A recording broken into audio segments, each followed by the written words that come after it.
이 노친네가 치매가 왔나? 제 아들이었습니다. 제가 낳고 전 물려 키운 자식의 입에서 나온 말이었어요. 저는 스마트폰 화면을 뚫어지게 노려봤습니다. 화면 속에서 아들이 제 금고를 발로 걷어차고 있었어요. 그런데 이상했습니다.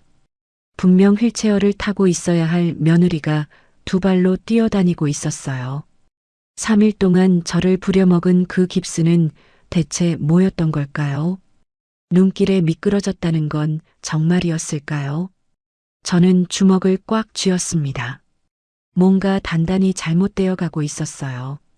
사연 시작 전 구독과 좋아요를 눌러주시면 그곳에 축복이 가득하시기를 바라겠습니다. 안녕하세요. 저는 박영자, 올해 74살입니다. 서울 외곽의 조용한 2층 주택에서 혼자 살고 있죠. 35년을 종합병원 수간호사로 일하다 은퇴한 지도 벌써 10년이 넘었습니다.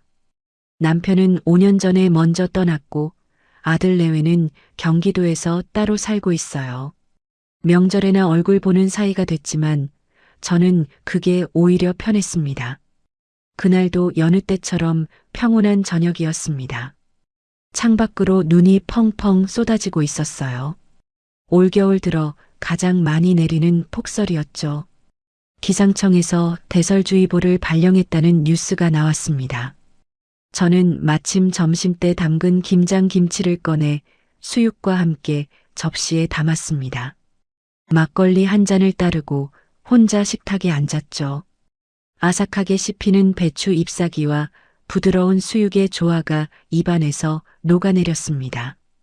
젓가락으로 수육 한 점을 집어 김치 위에 올려 한 입에 넣었어요. 이게 행복이지. 저는 혼잣말을 하며 막걸리를 한 모금 머금었습니다. 창문 너머로 보이는 눈 내리는 마당이 한 폭의 그림 같았어요.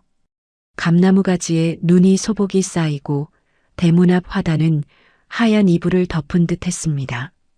텔레비전에서는 저녁 뉴스가 흘러나왔습니다. 저는 안경을 고쳤으며 화면을 바라봤지만 자막이 뿌옇게 번져 보였습니다. 백내장이 점점 심해지고 있었죠. 미간을 찌푸리며 서랍에서 돋보기를 꺼내 코에 걸쳤습니다. 그제야 글씨가 조금 또렷해졌어요. 내일은 안과 예약 잡아야겠네. 이러다 장님 되겠어. 저는 투덜거리며 수육 한 점을 집어들었습니다. 바로 그 순간이었습니다. 전화벨이 날카롭게 울렸어요.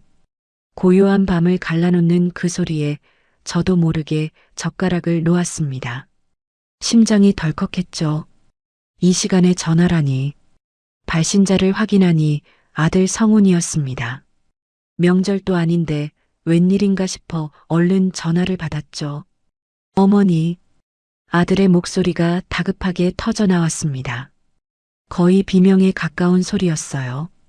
숨을 헐떡이는 게 느껴졌습니다. 미영이가 눈길에 굴렀어요. 빙판에서 미끄러졌는데 팔하고 다리가. 그 순간 심장이 덜컥 내려앉았습니다. 손에 들고 있던 막걸리 잔이 휘청거렸어요. 며느리가 다쳤다니. 아무리 사이가 서먹서먹해도 자식의 아내인데 걱정이 앞섰습니다.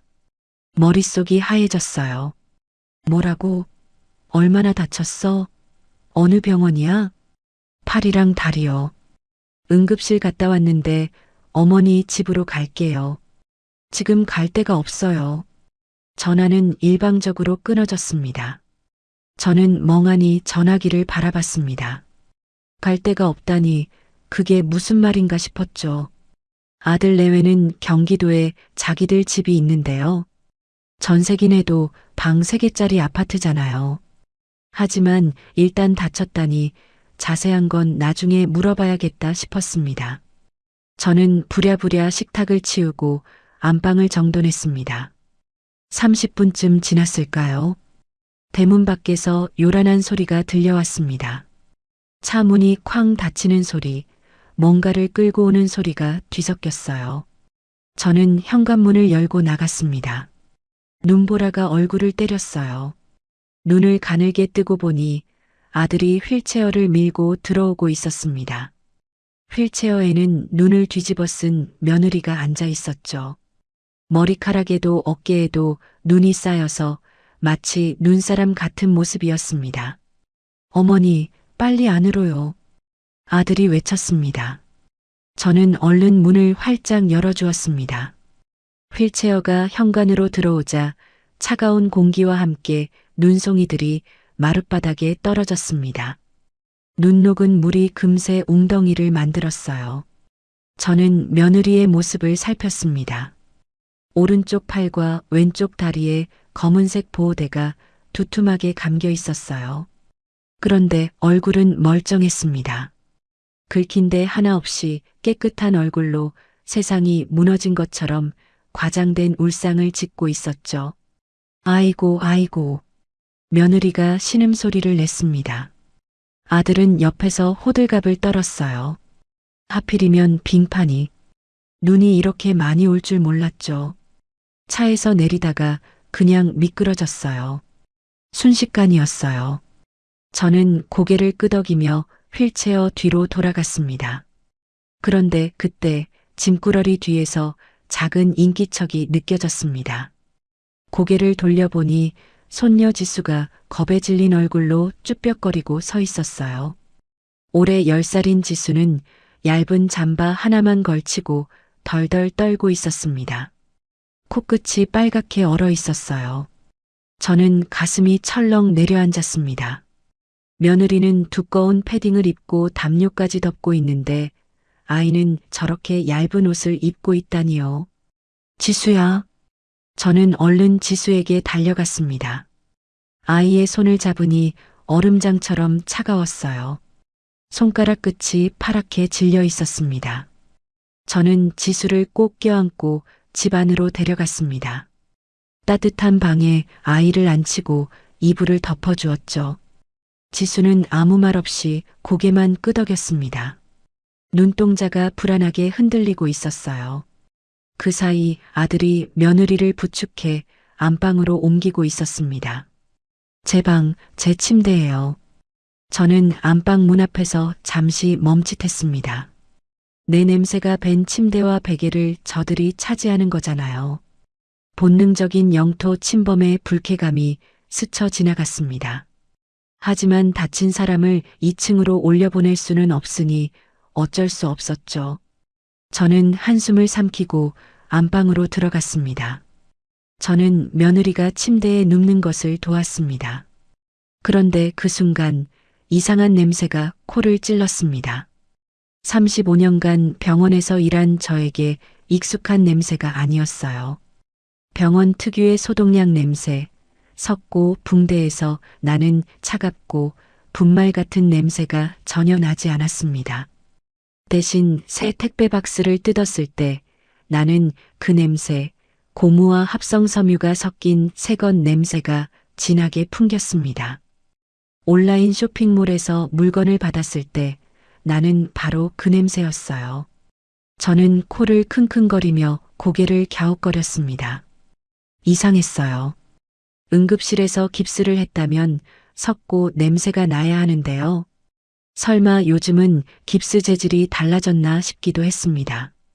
하지만 백내장 때문에 눈이 침침하니 자세히 들여다볼 수가 없었습니다. 저는 일단 의심을 접어두기로 했습니다. 병원에서 뭐라고 하던? 저는 아들에게 물었습니다. 아들은 시선을 피하며 대답했어요. 눈동자가 오른쪽으로 흘러갔습니다. 응급실에 사람이 꽉 차서요. 처치만 받고 쫓겨났어요. 요즘 눈 때문에 환자가 많대요. 저는 미간을 찌푸렸습니다. 뭔가 이상했어요. 골절 환자를 처치만 하고 보낸다고요? 요즘 세상에 그런 병원이 어디 있나 싶었습니다. 입원시키거나 최소한 며칠 뒤에 다시 오라고 하는 게 정상이잖아요. 제가 수간호사로 일할 때는 골절 환자를 그냥 돌려보내는 법이 없었거든요. 골절이면 입원해야 하는 거 아니야? 엑스레이는 찍었고. 아들이 말을 더듬었습니다. 눈동자가 흔들리는 게 보였어요. 그게 경미한 골절이라고 했어요. 금방 갔대요. 안정만 취하면 된대요. 저는 더 캐묻지 않았습니다. 아들의 표정이 영 수상했지만 밤도 깊었고 일단 쉬는 게 먼저였으니까요. 저는 한숨을 삼키며 2층 손님방으로 올라갔습니다. 계단을 오르는데 무릎이 시큰거렸어요. 내 집에서 내가 손님방 신세라니 기가 막혔습니다. 밤 11시가 넘었을 때였습니다. 막 잠이 들려는 참에 아래층에서 인터폰 소리가 울렸어요. 며느리 목소리였습니다. 어머님, 배가 고파서요. 김치말이 국수 먹고 싶어요. 입맛이 없는데 그것만 당기네요. 저는 벌떡 일어났습니다. 아픈 사람이 입맛은 살아있네 하는 생각이 스쳤지만 내색하지 않았습니다. 삐걱거리는 무릎을 펴고 부엌으로 내려갔죠. 냄비에 물을 올리고 소면을 삶았습니다. 김치를 송송 썰어 넣고 참기름을 둘렀어요. 국수를 쟁반에 받쳐들고 안방으로 갔습니다. 시계를 보니 밤 11시 반이었습니다. 며느리는 침대에 반쯤 기대 앉아 있었습니다. 아들이 옆에서 국수를 떠먹여 주었어요. 며느리는 넙죽넙죽 받아먹으며 국물까지 시원하게 들이켰습니다. 팔을 다쳤다면서 목을 쭉 빼 그릇 쪽으로 고개를 가져가는 동작이 어찌나 날렵한지요. 목 힘이 아주 좋아 보였습니다. 그리고 침대에 누울 때 아이고 나 죽네 소리를 내면서도 엉덩이를 들썩여 자세를 잡는 동작이 놀라울 정도로 가볍고 날렵했던 게 떠올랐습니다. 환자 특유의 묵직하게 축 처지는 느낌이 전혀 없었어요. 저는 속으로 혀를 찼습니다. 그때 문득 지수 생각이 났습니다. 아이는 저녁을 먹었을까요? 저는 살금살금 지수가 있는 방으로 갔습니다. 문을 열어보니 지수가 구석에 웅크리고 앉아 있었어요. 배가 고픈지 배를 움켜쥐고 있었습니다. 저는 가슴이 먹먹해졌습니다. 저는 부엌으로 가서 남은 수육을 전자레인지에 데웠습니다. 따뜻한 밥과 김치를 함께 지수 앞에 놓아주었죠. 지수는 아무 말 없이 허겁지겁 밥을 먹었습니다. 숟가락질이 어찌나 빠른지 금세 밥그릇이 비었어요. 그 모습을 보는데 눈시울이 뜨거워졌습니다. 부모가 호들갑 떠는 사이 아이는 굶고 있었던 거잖아요. 저는 지수의 머리를 쓰다듬어 주었습니다. 한참 후 저는 2층 손님방에 누웠습니다. 하지만 잠이 오지 않았어요. 창밖에서는 눈보라 소리가 거세게 몰아쳤습니다. 바람이 창문을 흔들어댔죠. 아래층에서 쿵쿵거리는 소리가 들렸어요. 짐을 정리하는 소리인 것 같았습니다. 저는 천장을 바라보며 생각에 잠겼습니다. 뭔가 찜찜했습니다. 깁스에서 왜 병원 냄새가 아니라 새 제품 냄새가 났을까요? 병원에서 쫓겨났다는 말도 이상했고요. 그리고 며느리의 날렵한 몸동작들이 자꾸 머릿속에 맴돌았습니다. 35년간 수많은 골절 환자를 봐온 제 경험으로는 도저히 납득이 안 됐어요. 저는 고개를 저었습니다.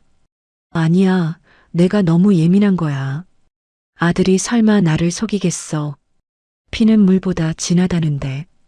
저는 스스로를 다독이며 눈을 감았습니다. 하지만 마음 한구석에서 직감이 속삭이고 있었습니다. 뭔가 잘못됐다고요. 그렇게 불안한 첫밤이 지나갔습니다. 다음 날 새벽 5시였습니다. 창밖은 아직 깜깜했어요. 저는 꿈결에 인터폰 소리를 들었습니다. 처음엔 꿈인가 싶어 뒤척였죠. 하지만 소리는 멈추지 않았습니다. 삐삐삐 삐삐삐. 귀를 파고드는 전자음이었어요. 어머님, 물 좀 주세요. 목이 타요. 며느리 목소리였습니다. 저는 무거운 눈꺼풀을 억지로 들어 올렸어요. 삐걱거리는 무릎을 펴고 침대에서 일어났습니다. 계단을 내려가는데 발이 휘청거렸어요. 어젯밤 12시가 넘어서야 겨우 잠들었는데 4시간도 못 잔 거였죠. 난간을 붙잡고 한 계단씩 조심스럽게 내려갔습니다. 부엌에서 물을 한 컵 따라 안방으로 갔습니다. 며느리는 침대에 반쯤 기대 앉아 있었어요. 머리는 헝클어져 있었지만 얼굴에는 화색이 돌았습니다. 아픈 사람 얼굴이 아니었어요. 제가 물컵을 건네자 고개를 저었습니다. 어머님 빨대요. 팔이 아파서 컵을 못 들겠어요. 구부러지는 걸로요. 저는 속으로 한숨을 삼켰습니다. 다시 부엌으로 가서 서랍을 뒤졌어요.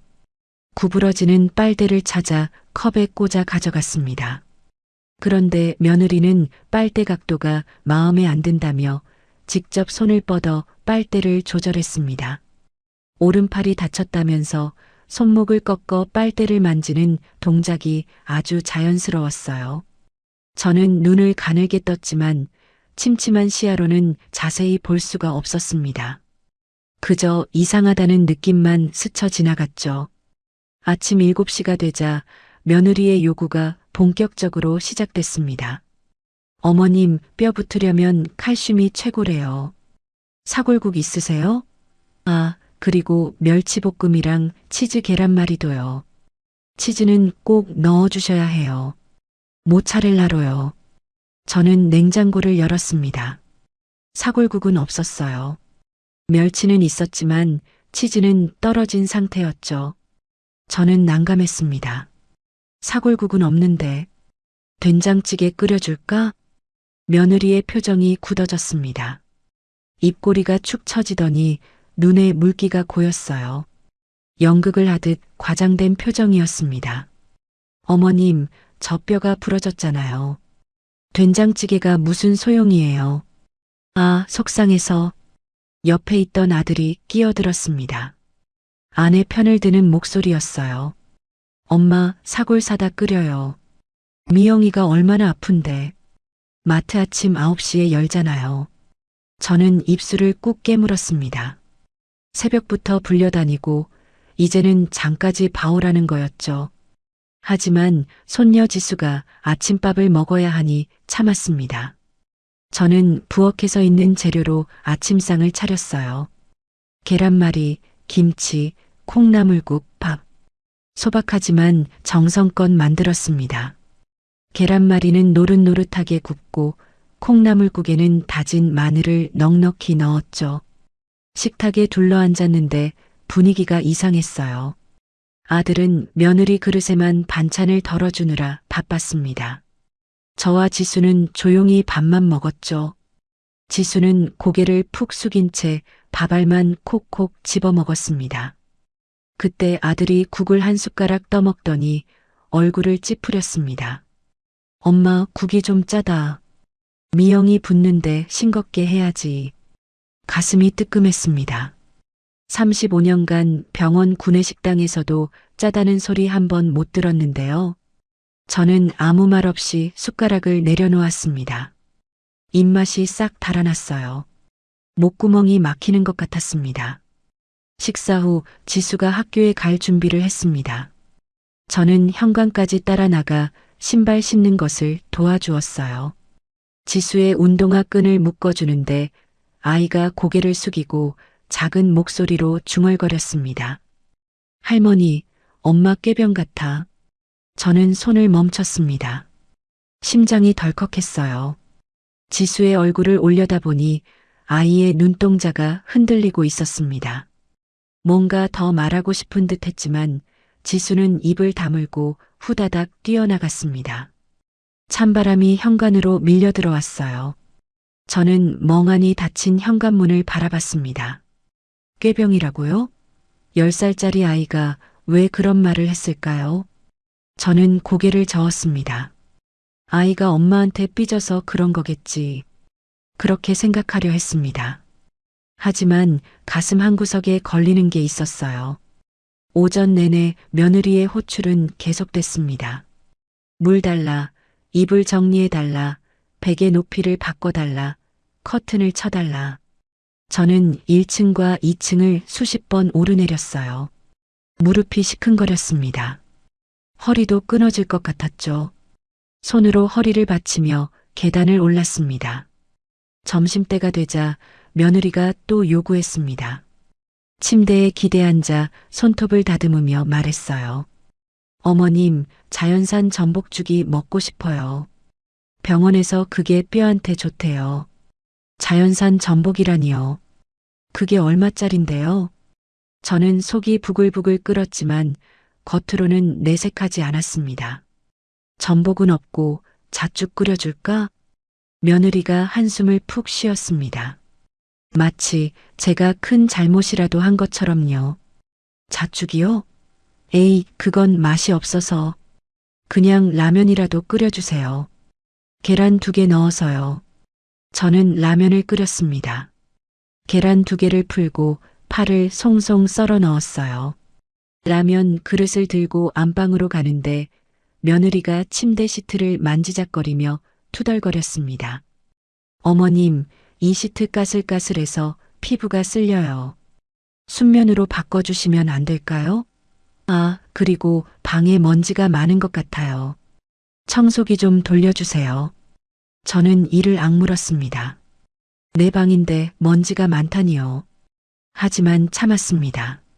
라면 그릇을 건네주고 돌아서는데 전직 간호사의 본능이 발동했어요. 문득 며느리의 상태가 궁금해졌습니다. 골절 환자라면 부기가 있어야 하고 열감도 있어야 했거든요. 염증 반응이 일어나니까요. 미영아, 열 좀 볼게. 저는 며느리의 이마에 손을 댔습니다. 시원했어요. 팔뚝도 만져봤습니다. 피부가 뽀송뽀송하고 차가웠죠. 저는 눈썹을 찌푸렸습니다. 이상했어요. 골절이면 염증 반응이 있어서 열감이 있어야 하는데 전혀 없었습니다. 골절인데 열이 하나도 없네. 붓지도 않았고. 제가 혼잣말처럼 중얼거리자 며느리가 움찔했습니다. 눈동자가 흔들렸어요. 목소리가 살짝 떨렸습니다. 그게 소염제를 먹어서 그래요. 병원에서 센 거 줬거든요. 저는 고개를 끄덕였지만 마음 한구석이 찜찜했습니다. 소염제를 먹어도 이렇게까지 멀쩡할 수가 있나 싶었죠. 저는 보호대 틈으로 손가락을 넣어보기를 확인하려 했습니다. 그 순간 며느리가 소스라치게 놀라며 비명을 질렀어요. 아, 건드리지 마세요. 의사가 절대 안정이래요. 목소리가 날카롭게 찢어졌습니다. 과장된 반응이었어요. 저는 손을 걷었습니다. 며느리의 눈빛이 예사롭지 않았거든요. 무언가를 숨기는 사람의 눈빛이었습니다. 경계심이 가득했어요. 오후가 되자 며느리가 화장실에 가고 싶다고 했습니다. 혼자는 못 가겠다며 부축해달라고 했죠. 저는 며느리의 옆구리에 팔을 넣고 일으켜 세웠습니다. 그런데 이상했어요. 환자를 부축할 때는 보통 몸이 축 처지는 느낌이 있거든요. 35년간 수많은 환자를 부축해본 제가 틀릴 리 없었습니다. 그런데 며느리의 몸은 달랐어요. 탄탄하게 버티는 힘이 느껴졌습니다. 코어 근육이 단단하게 잡혀 있었죠. 마치 운동선수를 부축하는 느낌이었습니다. 며느리가 전직 필라테스 강사라는 게 떠올랐어요. 화장실 앞까지 데려다주고 돌아서려는데 며느리가 불렀습니다. 어머님, 문 열어놓고 계세요. 혹시 쓰러지면 어떡해요? 저는 기가 막혔습니다.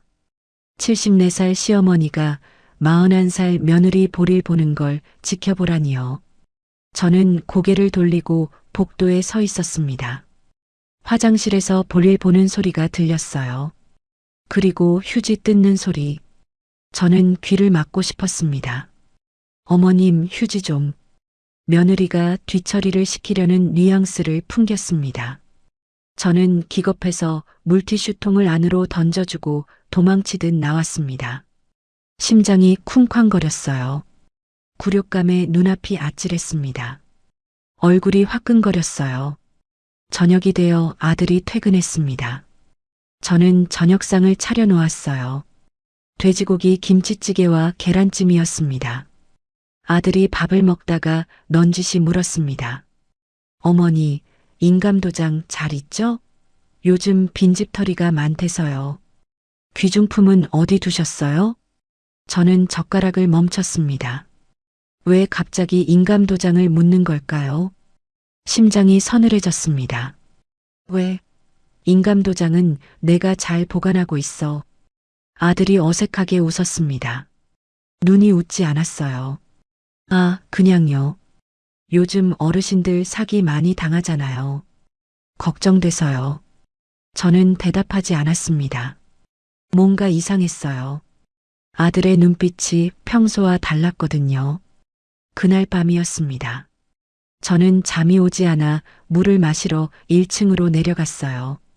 안방 문이 살짝 열려 있었습니다. 저는 무심코 안을 들여다봤습니다. 그리고 멈칫했죠. 며느리가 침대에 누운 채로 장롱 쪽을 뚫어져라 쳐다보고 있었어요. 장롱 깊숙한 곳, 제 미니 금고가 있는 바로 그 위치를요. 어둠 속에서 며느리의 눈빛이 번뜩였습니다. 탐욕으로 가득 찬 눈빛이었어요. 저는 소리 없이 발걸음을 돌렸습니다. 심장이 쿵쾅거렸어요. 손녀의 말이 떠올랐습니다. 꾀병 같다던 그 말이요. 그리고 새것 냄새가 나던 보호대, 열감 없는 팔다리, 탄탄한 근육, 인감도장을 묻던 아들, 감고를 노려보던 며느리의 눈빛. 모든 것이 퍼즐 조각처럼 맞춰지기 시작했습니다. 저는 2층 손님방에 올라가 침대에 앉았습니다. 손이 부들부들 떨렸어요.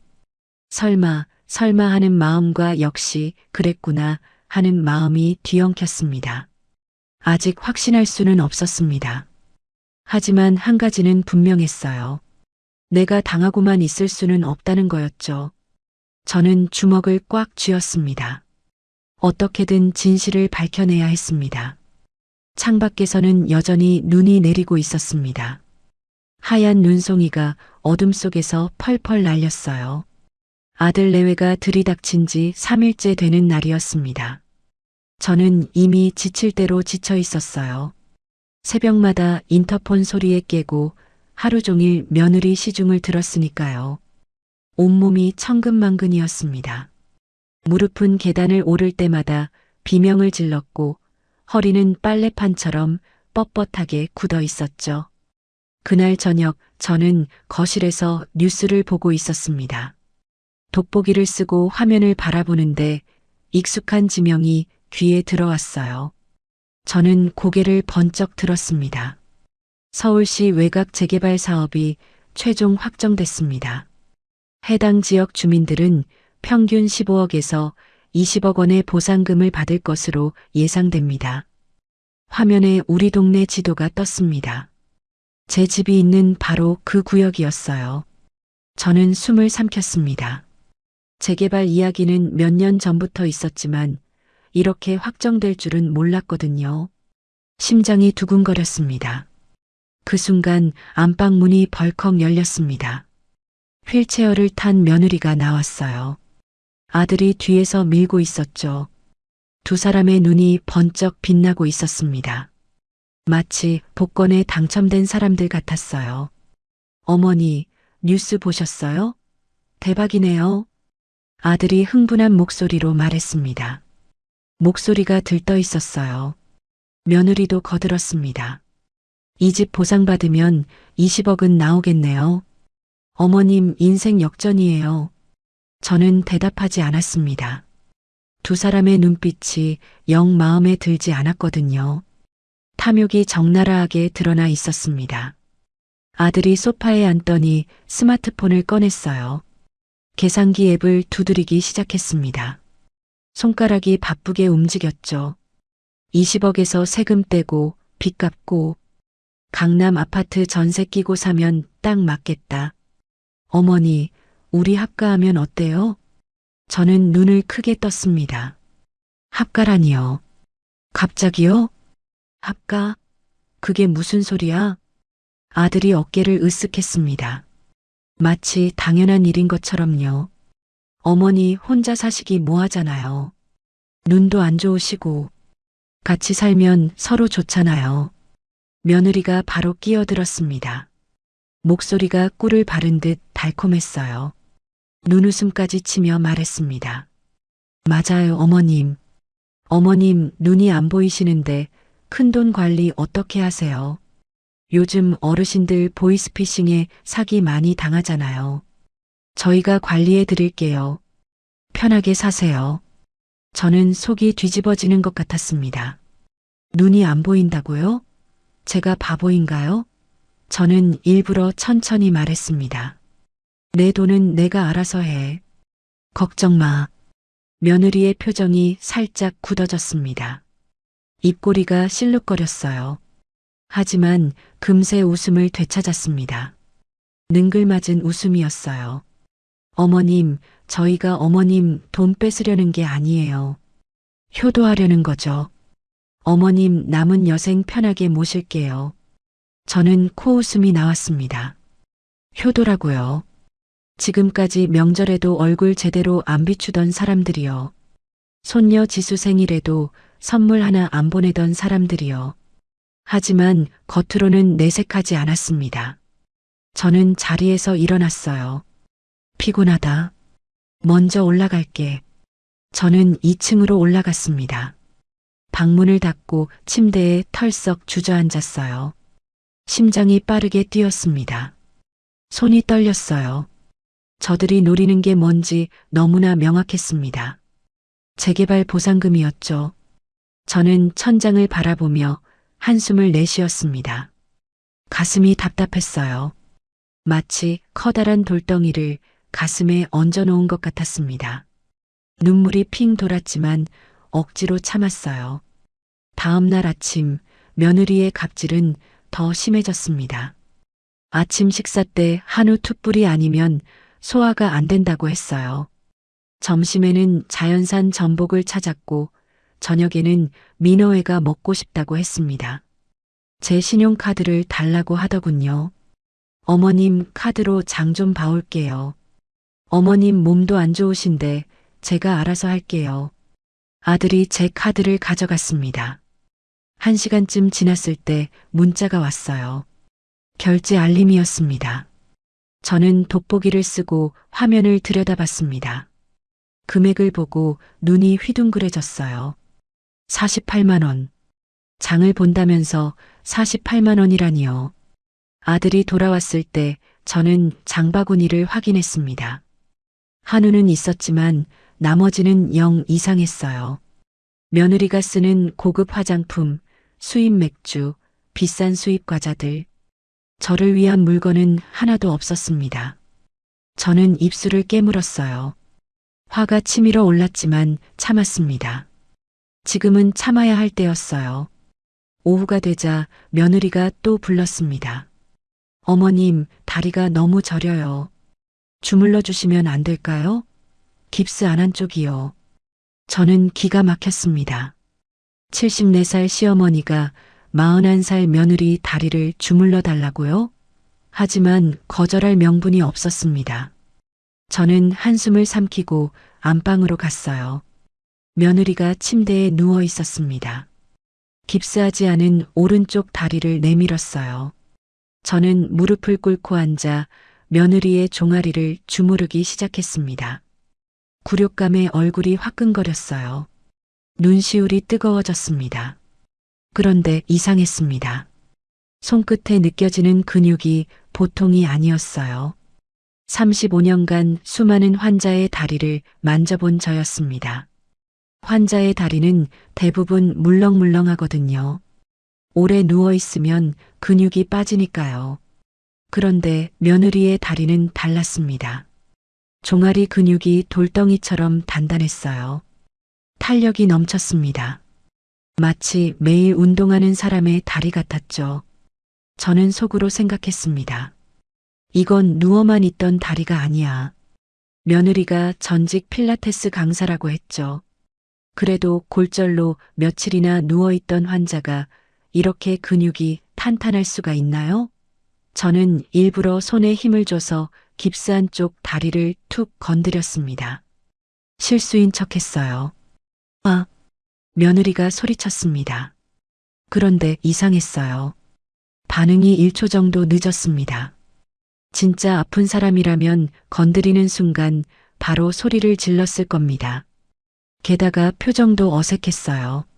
눈을 질끈 감고 입을 삐죽거리는 게 연극 같았습니다. 저는 그 미세한 시간 차이와 어색한 표정을 놓치지 않았어요. 전직 간호사의 촉이 발동한 거였죠. 저는 아무 말 없이 다리를 주무르다가 슬쩍 자리에서 일어났습니다. 힘들어서 좀 쉬어야겠다. 며느리가 불만스러운 표정을 지었지만 저는 신경 쓰지 않았습니다. 방에서 나와 부엌으로 갔어요. 손이 부들부들 떨렸습니다. 확신이 점점 커지고 있었어요. 저녁 때였습니다. 저는 부엌에서 저녁 준비를 하고 있었어요. 그때 전화벨이 울렸습니다. 발신자를 보니 오 여사였습니다. 부동산 중개업을 30년 넘게 해온 오랜 친구였죠. 저는 얼른 전화를 받았습니다. 영자야, 나야. 할 말이 있어서. 오 여사의 목소리가 심상치 않았습니다. 저는 목소리를 낮추고 거실에서 멀리 떨어졌어요. 무슨 일인데? 내 아들 말이야. 며칠 전에 내 사무실에 왔더라고. 저는 심장이 멎는 것 같았습니다. 뭐? 성훈이가? 왜? 오 여사가 한숨을 쉬었습니다. 무거운 한숨이었어요. 이 집 시세 물어보더라. 그리고 증여세가 얼마나 나오냐고. 어머니 명의로 된 집을 자기 명의로 바꾸려면 어떻게 해야 하냐고. 저는 숨이 막혔습니다. 다리에 힘이 풀려 부엌 의자에 털썩 주저앉았어요. 손에 들고 있던 국자가 바닥에 떨어졌습니다. 쨍그랑 소리가 났지만 귀에 들어오지 않았어요. 영자야, 괜찮아? 내가 괜히 말했나? 저는 떨리는 목소리로 대답했습니다. 아니야. 고마워. 알려줘서. 전화를 끊고 저는 한참을 멍하니 앉아 있었습니다. 눈물이 볼을 타고 흘러내렸어요. 내 아들이, 내가 낳고 키운 자식이 내 재산을 노리고 이런 짓을 꾸민 거였습니다. 며느리의 깁스가 가짜라는 것, 이제 확실해졌어요. 그날 밤 아들이 제 방으로 찾아왔습니다. 문을 열고 들어오더니 갑자기 무릎을 꿇었어요. 저는 깜짝 놀랐습니다. 어머니, 사실대로 말씀드릴게요. 아들의 눈에 눈물이 고여 있었습니다. 코가 빨개져 있었어요. 사업이 망했어요. 프랜차이즈 카페 차렸는데 완전히 말아먹었어요. 사채까지 썼는데 이자가 눈덩이처럼 불어나고 있어요. 협박 전화도 와요. 아들이 울먹였습니다. 저는 아무 말도 할 수 없었어요. 어머니가 이번만 도와주시면 평생 효도할게요. 제발이요. 우리 죽게 생겼어요. 그때 안방에서 며느리 목소리가 들려왔습니다. 여보, 어머니께 솔직히 말씀드려. 우리 죽게 생겼다고. 저는 소름이 돋았습니다. 각본이 짜여 있었어요. 둘이 미리 짜고 연극을 하는 거였습니다. 저는 갑자기 어지러워졌어요. 혈압이 확 올라가는 게 느껴졌습니다. 뒷목을 잡고 휘청거렸죠. 아들이 저를 부축하는 척하며 말했습니다. 엄마, 연기하지 마세요. 건강하시잖아요.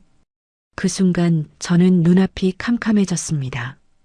연기라니요. 쓰러질 것 같은 게 연기라니요. 저는 아들의 손을 뿌리쳤습니다. 나가. 낮고 단호한 목소리였습니다. 아들이 멈칫했어요. 어머니, 나가라고 했어. 아들이 고개를 숙이고 방을 나갔습니다. 저는 문을 잠그고 침대에 쓰러졌어요. 온몸에 힘이 빠졌습니다. 천장을 바라보며 생각했죠. 이대로 당하고만 있을 수 없어. 내 집을, 내 인생을 빼앗기겠구나. 저는 주먹을 꽉 쥐었습니다. 어떻게든 진실을 밝히고 저들을 내쫓아야 했습니다. 하지만 혼자 힘으로는 어려웠어요. 증거가 필요했습니다. 저는 오 여사 얼굴이 떠올랐습니다. 내일 만나서 상의해야겠다고 생각했어요. 창밖에서는 여전히 눈이 내리고 있었습니다. 하얀 눈이 세상을 덮고 있었지만 제 마음속에서는 복수의 불씨가 타오르기 시작했습니다. 더 이상 속고만 있지 않겠다고, 반드시 진실을 밝히겠다고 다짐했어요. 나흘째 되는 날 저녁이었습니다. 저는 거실 소파에 앉아 있었어요. 온몸이 쑤시고 아팠습니다. 며칠 동안 제대로 잠을 못 잤거든요. 새벽마다 며느리한테 불려다니고 낮에는 허드렛 일에 시달렸으니까요. 눈꺼풀이 천근만근 무거웠습니다. 텔레비전에서는 트로트 경연 프로그램이 나오고 있었습니다. 미스터 트롯 재방송이었어요.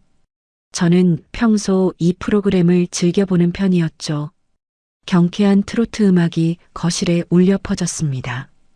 출연자가 무대 위에서 열정적으로 노래를 부르고 있었어요. 그때 안방 문이 열리더니 휠체어를 탄 며느리가 나왔습니다. 아들이 뒤에서 밀고 있었어요. 며느리가 말했습니다. 어머님, 저도 같이 봐도 될까요? 방에만 있으니까 답답해서요. 저는 고개를 끄덕였습니다. 아들이 며느리를 소파 옆에 세워두고 자리를 잡았어요. 지수도 방에서 나와 제 옆에 앉았습니다. 오랜만에 온 가족이 거실에 모인 거였죠. 겉으로 보기엔 평범한 가족의 저녁 풍경이었습니다. 화면에서는 참가자가 신나는 트로트를 부르고 있었습니다.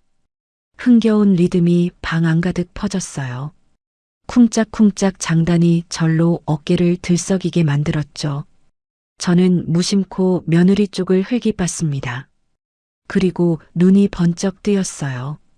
며느리의 발이 보였습니다. 깁스하지 않은 오른발이었어요. 슬리퍼 밖으로 삐져나온 그 발가락이 음악 박자에 맞춰 까딱까딱 움직이고 있었습니다. 아주 자연스럽게요. 마치 몸이 저절로 반응하는 것처럼요. 저는 숨을 죽이고 지켜봤습니다. 백내장 때문에 시야가 흐렸지만 그 움직임만은 분명히 보였어요. 발가락뿐만이 아니었습니다.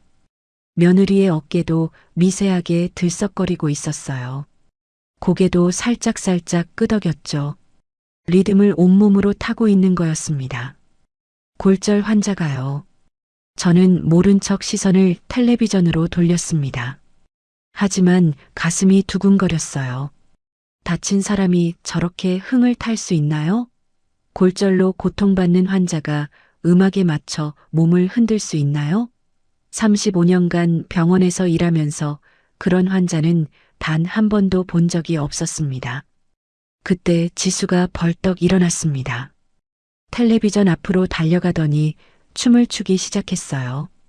10살짜리 아이다운 귀여운 춤사위였습니다. 팔을 휘젓고 엉덩이를 실룩거리며 신나게 춤을 췄죠. 노래 가사를 따라 부르기도 했어요. 며느리가 웃으며 말했습니다. 아유, 누굴 닮아서 저렇게 춤을 잘 춰? 저는 속으로 코웃음을 쳤습니다. 뻔뻔하기도 하지. 다리 다친 사람이 춤 이야기를 하다니요. 하지만 겉으로는 아무 표정도 짓지 않았습니다. 입꼬리 하나 까딱하지 않았어요. 지수가 한참 춤을 추다가 헐떡이며 제 곁으로 돌아왔습니다. 제 무릎 위에 털썩 앉았어요. 땀에 젖은 머리카락이 이마에 달라붙어 있었습니다. 볼이 발갛게 상기되어 있었죠. 저는 손수건으로 지수의 이마를 닦아주었어요. 아이의 체온이 따뜻하게 느껴졌습니다. 그때였습니다. 지수가 제 귀에 입을 가까이 대더니 아주 작은 목소리로 속삭였어요. 거의 들리지 않을 정도로 작은 소리였습니다. 할머니, 엄마가 나보다 춤 더 잘 춰. 저는 손을 멈췄습니다. 심장이 쿵 내려앉았어요. 지수를 바라봤습니다. 아이의 눈동자가 진지했어요. 장난치는 얼굴이 아니었습니다. 입술을 꾹 다물고 있었죠. 뭐라고? 저도 모르게 되물었습니다. 목소리가 떨렸어요. 지수가 다시 귀에 대고 속삭였습니다. 이번에는 더 작은 목소리로요. 어젯밤에도 방문 잠그고 아빠랑 침대 위에서 춤췄어. 찍찍이 풀고 막 다리 찢기도 했어. 저는 숨이 멎는 것 같았습니다. 머릿속이 하얘졌어요. 찍찍이라고요? 찍찍이를 풀었다고요? 다리 찢기를 했다고요? 그 순간 모든 퍼즐이 맞춰졌습니다. 병원 냄새가 아닌 새것 냄새, 열감 없는 피부, 돌처럼 단단한 근육, 늦은 통증 반응. 그리고 찍찍이. 그 보호대는 처음부터 진짜 깁스가 아니었던 거예요. 인터넷에서 파는 가짜 깁스, 벨크로로 탈착하는 보호대였던 겁니다. 저는 떨리는 손으로 지수의 머리를 쓰다듬었습니다. 목소리가 떨렸어요. 입술이 파르르 떨렸습니다. 지수야, 정말 봤어? 엄마 다리 안 아파? 지수가 고개를 격하게 끄덕였습니다. 눈동자가 흔들리고 있었어요. 아이도 무언가 잘못됐다는 걸 느끼고 있는 것 같았습니다. 응, 진짜야. 엄마 막 뛰어다녔어. 아빠도 같이 춤추고 웃으면서 놀았어. 저보고는 나가 있으래. 저는 눈앞이 캄캄해졌습니다. 내 자식이, 내가 배 아파 낳고 전 물려 키운 아들이 며느리와 짜고 나를 속인 거였습니다. 가짜 깁스를 하고 나를 부려먹고 내 재산을 노리고 있었던 거예요. 배신감이 쓰나미처럼 밀려왔습니다. 가슴이 찢어지는 것 같았어요. 하지만 동시에 차가운 분노가 치밀어 올랐습니다. 슬픔보다 분노가 더 컸어요. 온몸이 차갑게 식어갔습니다. 저는 떨리는 손을 감추기 위해 일부러 물컵을 집어들었습니다. 그리고 실수인 척 바닥에 떨어뜨렸어요. 쨍그랑 소리가 났습니다. 물이 바닥에 쏟아졌죠. 아이고, 내 눈이. 손이 미끄러졌네. 아들이 짜증스러운 목소리로 말했습니다. 어머니, 조심 좀 하세요. 파편 튀면 어떡해요. 며느리도 인상을 찌푸렸어요. 아휴, 놀랐잖아요. 저는 속으로 이를 갈았습니다. 걱정은커녕 짜증부터 내는 저들을 보니 마음이 더 굳어졌어요. 저는 깨진 유리 조각을 주우며 말했습니다. 미안해. 내 눈이 너무 안 좋아서 그래. 그날 밤 모두 잠든 새벽이었습니다. 저는 살금살금 안방 문 앞으로 갔어요. 귀를 문에 바짝 대고 안쪽 소리를 들었습니다. 킥킥거리는 웃음소리가 들렸어요. 그리고 과자 봉지를 뜯는 부스럭거리는 소리. 분명히 들렸습니다. 두 사람이 깨어서 과자를 먹으며 웃고 있었어요. 환자가 한밤중에 과자 파티를 하고 있다니요. 저는 소리 없이 발걸음을 돌렸습니다. 주먹을 꽉 쥐었어요. 손톱이 손바닥에 파고들었지만 아프지 않았습니다. 분노가 모든 감각을 마비시켰거든요. 2층으로 올라가 지수가 자는 방에 들어갔습니다. 지수는 새근새근 잠들어 있었어요. 달빛이 창문으로 들어와 아이의 얼굴을 비추고 있었습니다. 저는 아이의 머리를 쓰다듬으며 속삭였습니다. 할머니가 해결할게. 지수는 모른 척해. 잠든 지수는 대답이 없었지만 저는 다짐을 굳혔습니다. 새벽 4시쯤이었어요. 저는 잠을 포기하고 거실로 내려왔습니다. 서랍에서 두꺼운 돋보기 2개를 꺼냈어요. 하나로는 안 보여서 2개를 겹쳐 썼습니다. 눈이 침침해서 힘들었지만 포기할 수 없었죠. 노트북을 켰습니다. 검색창에 글자를 하나하나 힘겹게 쳤어요. 가짜 깁스, 초소형 카메라, 증거 수집. 화면이 흐릿하게 보였지만 대충 내용은 파악할 수 있었습니다. 인터넷에는 찍찍이로 된 가짜 깁스 보호대가 정말 팔리고 있었어요. 며느리가 찬 것과 똑같이 생긴 제품이었습니다. 저는 이를 악물었어요. 눈이 아파서 눈물이 났지만 계속 검색했습니다. 날이 밝자마자 저는 오 여사에게 전화를 걸었습니다. 급해. 만나서 얘기해야 할 게 있어. 오 여사가 물었어요. 무슨 일이야? 목소리가 왜 그래? 저는 목소리를 낮췄습니다. 전화로는 못해. 오늘 점심때 동네 국수집에서 보자. 전화를 끊고 저는 거울을 봤습니다. 며칠 사이에 얼굴이 확 늙어 있었어요. 눈 밑에 다크서클이 내려앉고 볼이 푹 꺼져 있었습니다. 하지만 눈빛만은 살아 있었어요. 복수의 불꽃이 타오르고 있었거든요. 아침 식사 자리에서 저는 일부러 상냥하게 굴었습니다. 며느리에게 웃으며 말했어요. 미영아, 오늘 뭐 먹고 싶어? 해줄게. 며느리가 의아한 표정을 지었습니다. 갑자기 태도가 달라지니 이상했겠죠. 하지만 금세 웃음을 지었어요. 어머님, 삼계탕 먹고 싶어요. 몸보신 해야죠. 저는 고개를 끄덕였습니다. 그래, 닭 사다가 끓여줄게. 그리고 넌지시 떡밥을 던졌어요. 내가 늙어서 죽을 때가 다 됐나 봐. 재산 정리 좀 해야겠다. 너희한테 물려줄 거 정리해놔야지. 아들 내외가 서로 눈짓을 교환했습니다. 입꼬리가 슬쩍 올라가는 게 보였어요. 눈빛이 탐욕으로 번들거렸습니다. 미끼를 문 거였죠. 저는 속으로 비웃었습니다. 어디 한번 끝까지 가보자. 누가 이기나 두고 보자. 점심때 저는 병원 간다는 핑계를 대고 집을 나섰습니다. 동네 국수집에서 오 여사를 만났어요.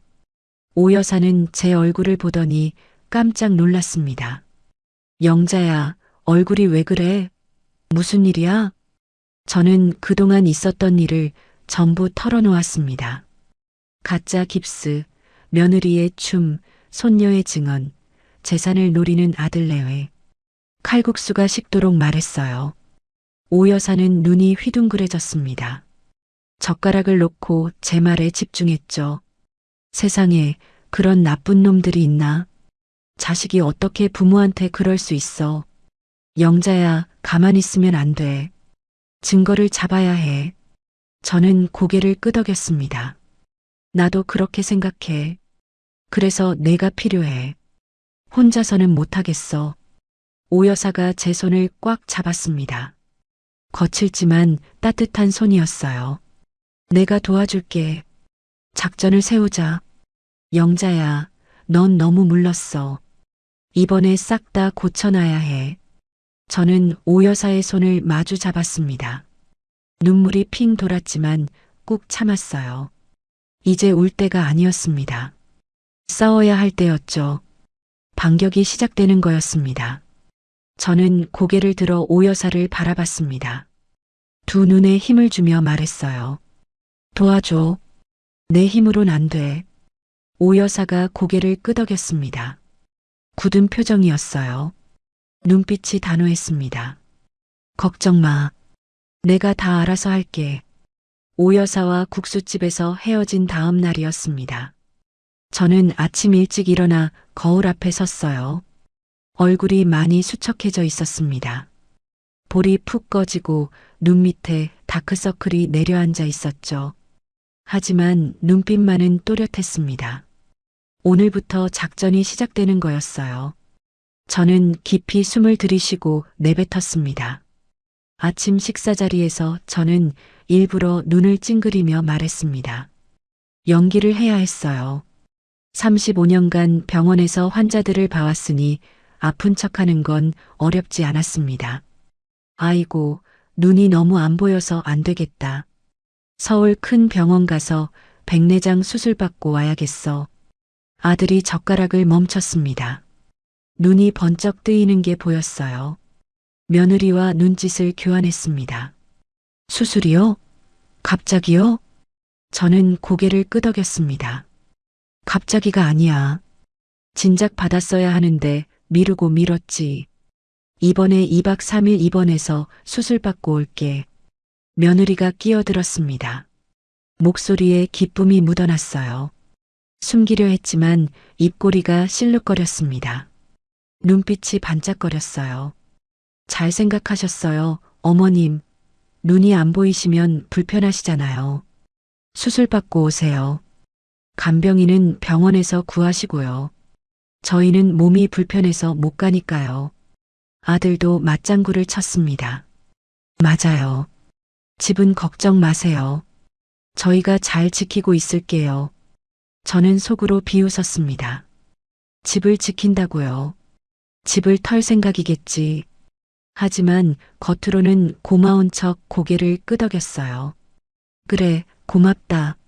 내일 아침에 출발할게. 그날 오후 2시쯤이었습니다. 오 여사가 집에 찾아왔어요. 문병 온다는 핑계였죠.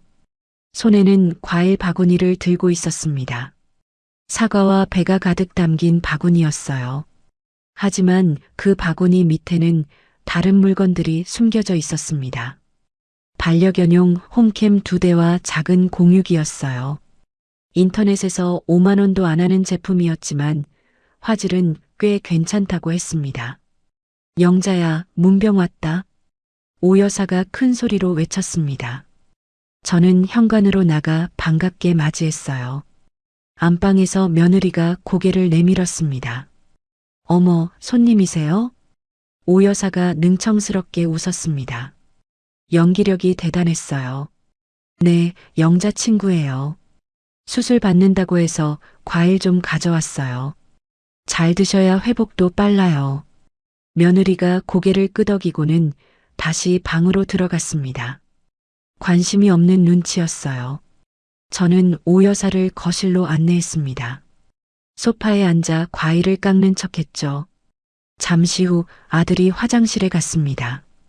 변기 물 내리는 소리가 들렸어요. 지금이었습니다. 저는 오 여사에게 눈짓을 보냈어요. 오 여사가 재빠르게 움직였습니다. 과일 바구니에서 작은 카메라를 꺼냈어요.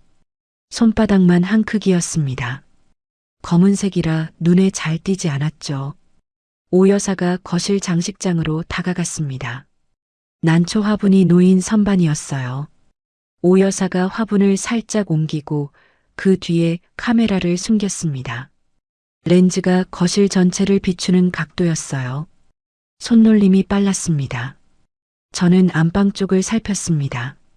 며느리가 낮잠을 자는 것 같았어요. 코 고는 소리가 희미하게 들렸거든요. 저는 오 여사에게 손짓했습니다. 오 여사가 살금살금 안방 문 앞으로 갔어요. 문이 살짝 열려 있었습니다. 오 여사가 손을 뻗어 화장대 구석에 2번째 카메라를 설치했습니다. 화장품 병들 사이에 숨겼어요. 며느리가 뒤척이는 소리가 들렸습니다. 심장이 터질 것 같았습니다. 손에 땀이 흥건했어요. 들키면 어쩌나 싶어 온몸이 얼어붙었습니다. 숨도 제대로 못 쉬었어요. 바로 그때 화장실 문 여는 소리가 들렸습니다. 아들이 나오는 거였어요. 오 여사가 번개처럼 거실로 돌아왔습니다. 아무 일도 없었다는 듯이 소파에 앉았죠. 과일 칼을 집어들고 사과를 깎기 시작했어요. 저도 얼른 자리를 잡았습니다. 심장이 쿵쾅쿵쾅 뛰었어요. 귀까지 빨개진 것 같았습니다. 아들이 거실로 나왔습니다. 오 여사를 보더니 어색하게 인사했어요. 아, 안녕하세요. 오 여사가 웃으며 대답했습니다. 네, 어머니 친구예요. 수술 잘 받으시라고 왔어요. 아들이 고개를 끄덕이고 안방으로 들어갔습니다. 저는 안도의 한숨을 내쉬었어요. 오 여사가 제 손을 꾹 눌렀습니다. 성공이라는 신호였죠. 오 여사가 제 스마트폰을 가져갔습니다. 능숙하게 앱을 설치했어요. 홈캠과 연동하는 앱이었습니다. 화면에 거실 모습이 선명하게 떴어요. 장식장 위 난초 화분 뒤에서 찍힌 영상이었습니다. 영자야, 이거 누르면 보여. 알겠지? 여기 빨간 버튼 누르면 녹화도 돼. 저는 고개를 끄덕였습니다. 돋보기 없이는 화면이 흐릿했지만 대충 어디를 눌러야 하는지는 알겠었어요. 오 여사가 떠난 후 저는 짐을 쌌습니다. 작은 가방에 옷가지 몇 벌과 세면도구를 넣었어요. 그리고 서랍을 뒤졌습니다. 오래된 자물쇠 열쇠가 있었어요. 녹이 슬어서 갈색으로 변한 열쇠였습니다. 10년 전에 쓰던 창고 자물쇠 열쇠였죠. 지금은 아무 쓸모도 없는 물건이었습니다. 금고 열쇠와는 전혀 상관없는 열쇠였어요. 저는 그 열쇠를 식탁 위에 올려놓았습니다. 미끼였어요. 이 열쇠로는 금고가 절대 열리지 않을 겁니다. 그리고 며느리를 불렀어요. 미영아, 잠깐.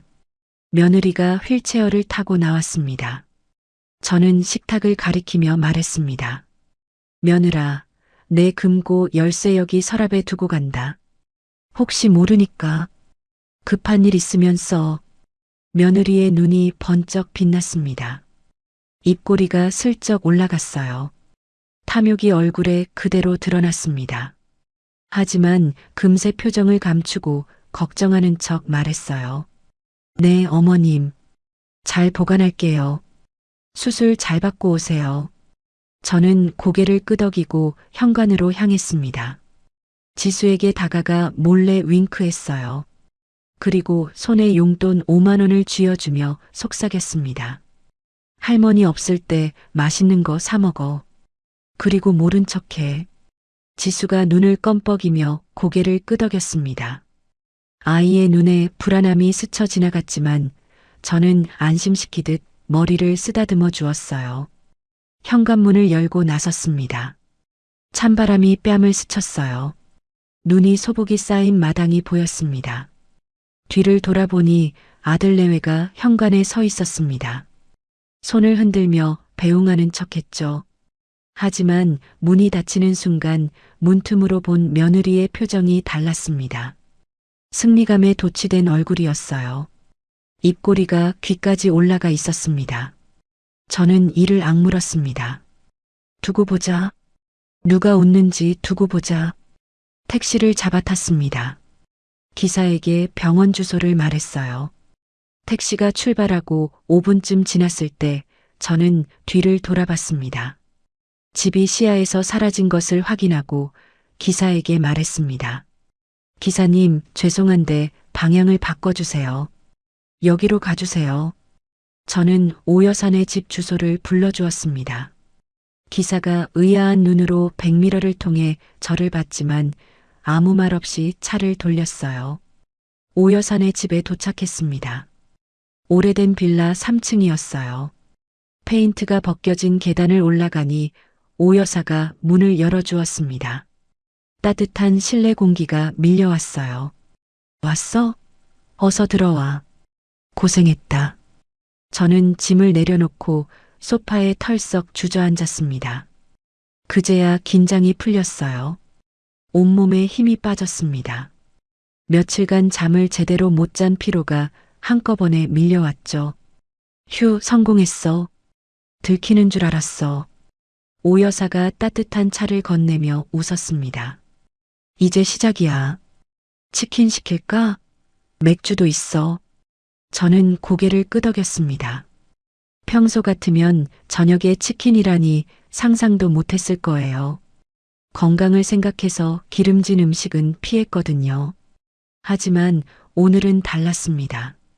전쟁 전야였으니까요. 치킨과 맥주가 도착했습니다. 저는 스마트폰을 꺼내 홈캠 앱을 켰어요. 돋보기를 쓰고 화면을 들여다봤습니다. 심장이 터질 것 같았어요. 화면에 거실이 보였습니다. 그리고 놀라운 광경이 펼쳐졌어요. 제가 나가자마자 며느리가 휠체어에서 벌떡 일어나는 거였습니다. 찍찍이 소리가 났어요.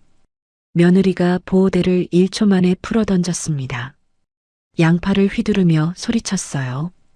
아오, 땀 차서 죽는 줄 알았네. 냄새 나는 거 봐. 아들이 웃으며 다가왔습니다. 기뻐서 어쩔 줄 모르는 표정이었어요.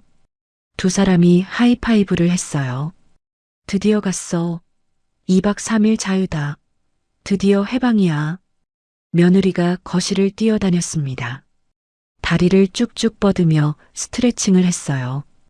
깁스했던 다리가 멀쩡하게 움직였습니다. 아무 문제 없이요. 180도로 다리를 찢는 동작까지 했어요. 전직 필라테스 강사답게 유연한 몸이었습니다. 저는 눈앞이 캄캄해졌습니다. 알고 있었지만 직접 보니 배신감이 더 크게 밀려왔어요. 눈물이 핑 돌았습니다. 아들이 외쳤습니다. 이제 다 우리 거야. 열쇠 찾았어? 며느리가 식탁으로 달려갔습니다. 제가 놓아둔 녹슨 열쇠를 집어들었어요. 여기 있어. 금고 열자. 얼마나 들었을까?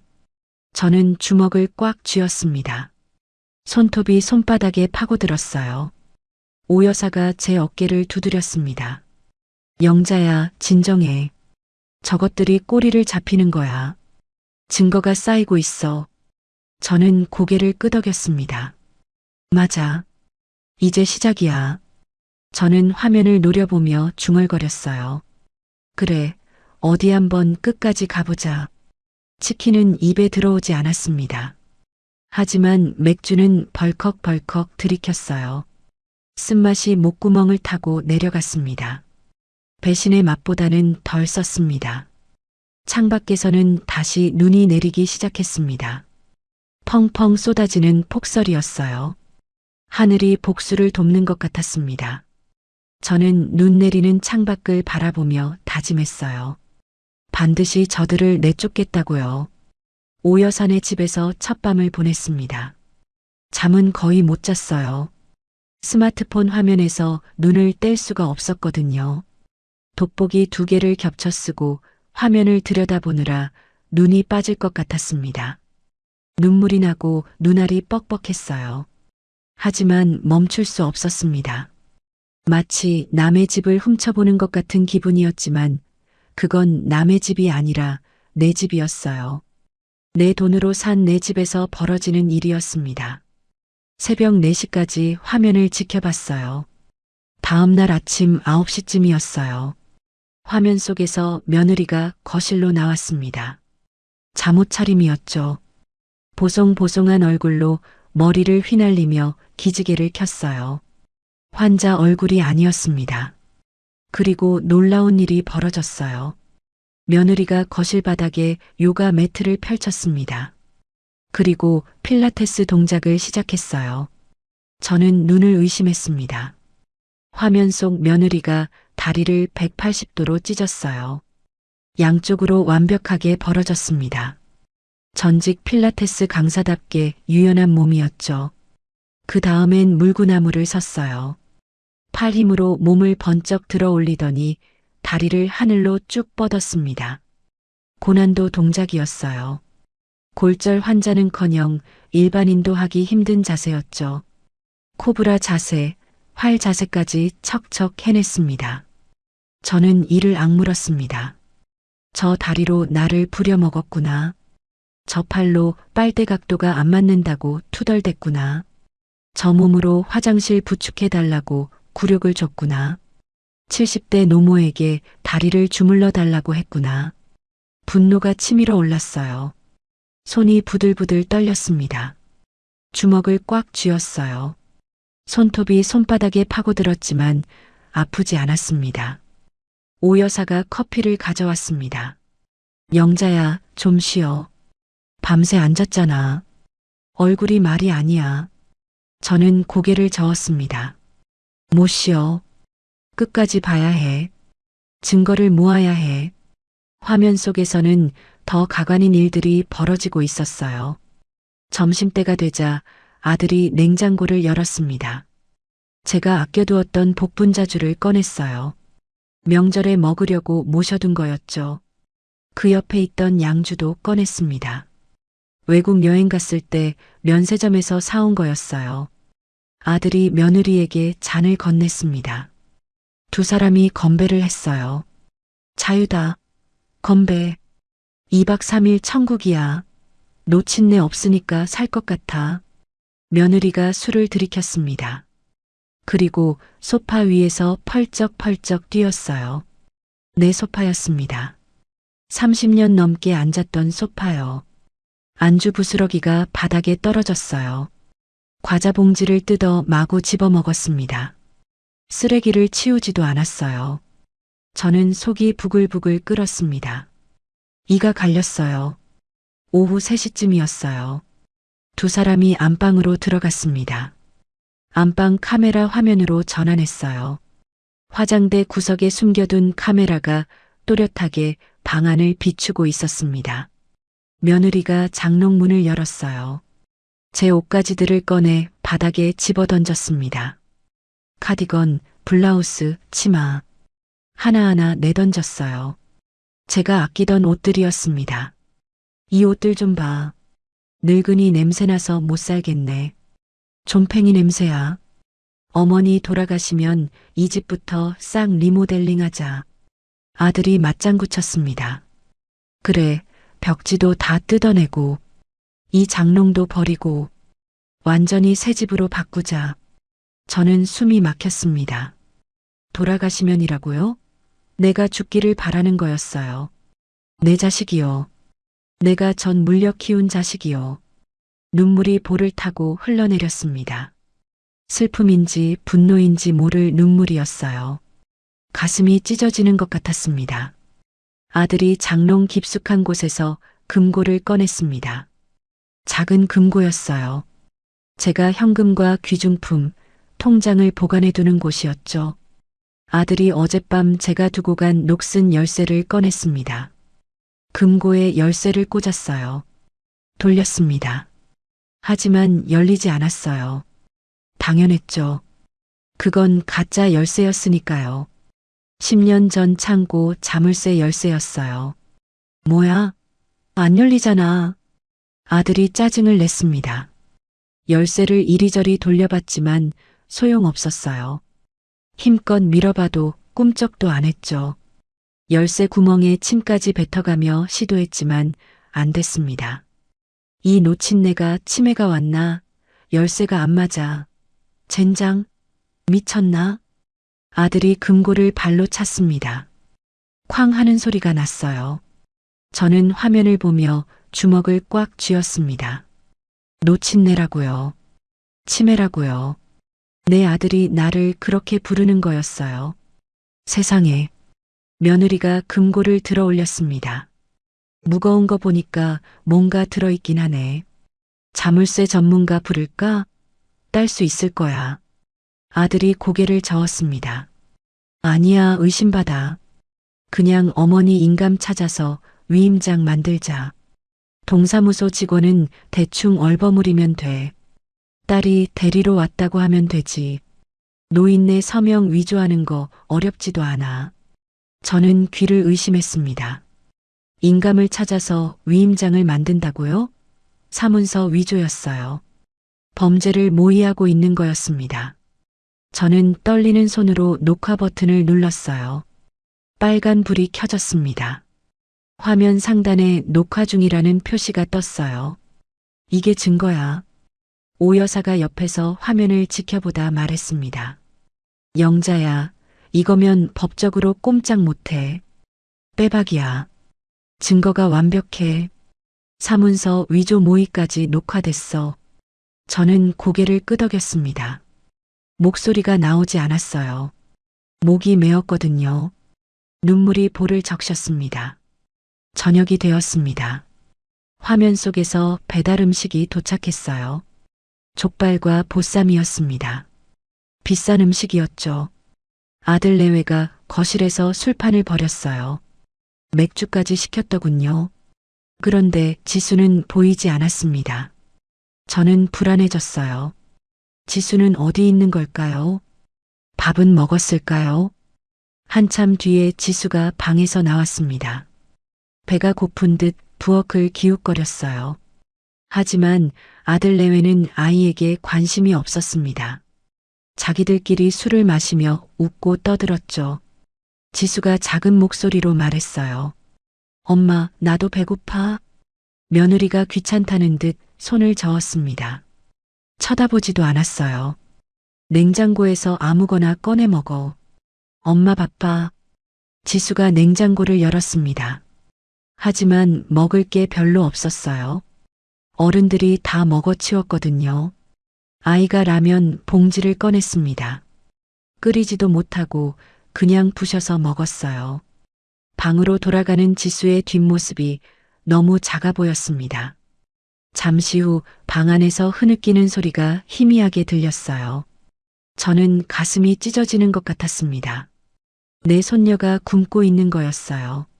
생라면을 부셔 먹고 있는 거였어요. 부모가 족발에 맥주 마시는 동안요. 10살밖에 안 된 아이가요. 저는 스마트폰을 내려놓았습니다. 더 이상 볼 수가 없었어요. 눈물이 앞을 가렸습니다. 오 여사가 제 등을 토닥였어요. 영자야, 진정해. 이제 반격할 때야. 지수를 위해서라도 끝내야 해. 저는 눈물을 훔치고 고개를 들었습니다. 맞아요. 울고 있을 때가 아니었어요. 저는 오 여사를 바라봤습니다.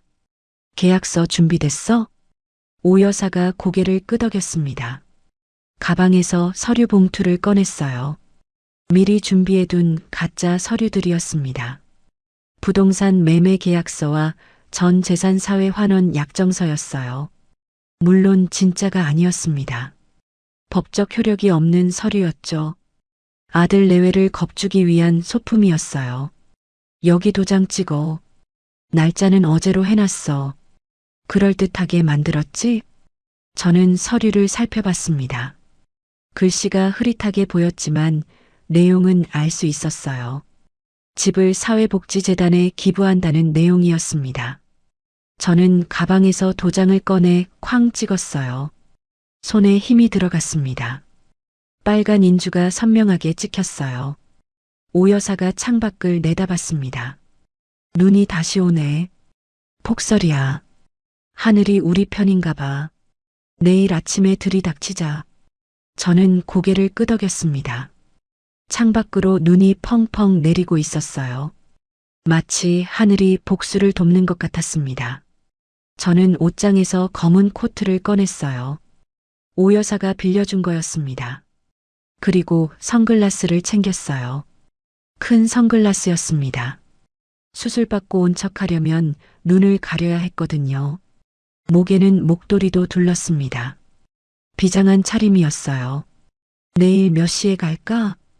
오 여사가 물었습니다. 점심때쯤. 난 12시. 저들이 한창 놀고 있을 때 들이닥치자. 저는 비장한 각오를 다졌습니다. 주먹을 꽉 쥐었어요. 내일이면 모든 게 끝나는 거였습니다. 밤 11시가 넘었습니다. 저는 마지막으로 홈캠 화면을 확인했어요. 거실에서 아들 내외가 노래방 기계를 틀어놓고 있었습니다. 언제 가져왔는지 모를 기계였어요.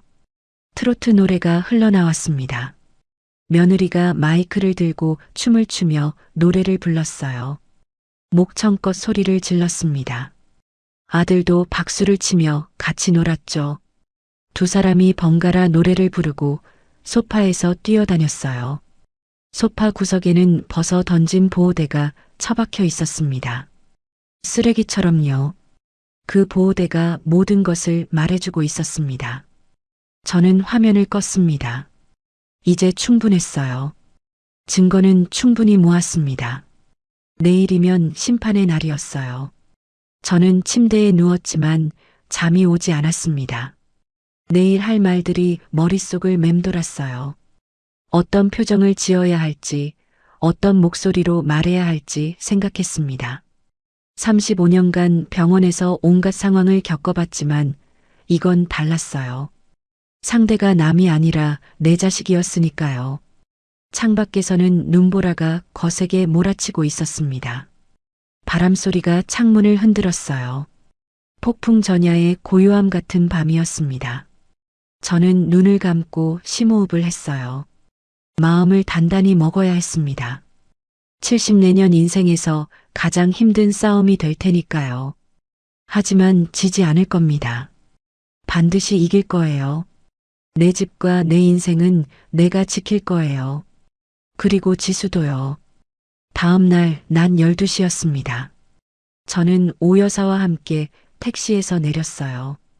검은 코트를 입고 큰 선글라스를 썼습니다. 마치 영화 속 주인공 같았죠.